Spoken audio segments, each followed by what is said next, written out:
Mirë po para se gjithash, mos haro, dera e Ramazanit është ende e hapur. Mëshira e Allahut, lumturia është ende e hapur.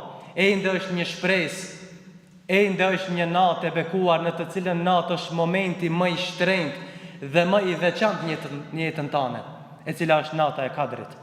Kjo natë është nata më e mirë e vitit. Është natë e cila vlen tek Allahu më shumë se 1000 muaj. Natë në të cilën zbresin melekët, është natë e begatë dhe e bereqeshme. Në këtë natë lidhet i gjithë, në këtë natë, me këtë natë të Kadrit, lidhet i gjithë Ramazani. Dhe pikrisht në këtë natë është thelbi i vlerave dhe i mirësisë së Ramazanit. Në këtë natë, ai që e bën një vepër të mirë edhe rastis në natën e Kadrit, shpërblehet dhe konsiderohet tek Allahu më me vlerë se sa ta kishte vepruar në 1000 muaj. Një vepër e pranuar në natën e Kadrit është më e vlefshme se 1000 muaj. Andaj të shfrytëzojmë këtë net me përkushtim dhe adhurim ndaj Allahut Madhreshëm, ashtu siç ka në transmetim nga Aisha radhiyallahu anha, e cila përcjell thotë se pejgamberi sallallahu alaihi wasallam bënte përpjekje të madhe në adhurim në 10 e fundit, një përpjekje që nuk e bënte në ditët e tjera.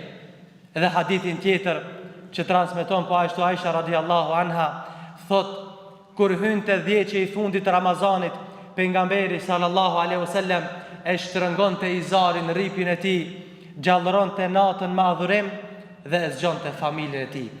Andaj 10 i fundit është 10 më i mirë i vitit. Ta shfrytëzojmë atë që nuk e kemi shfrytzuar prej fillimit Ramazanit. Ta bëjmë atë vepër të mirë, fjalë të mirë të cilën nuk e kemi bërë deri më tash. Të trokasim mëshirën e Allahut.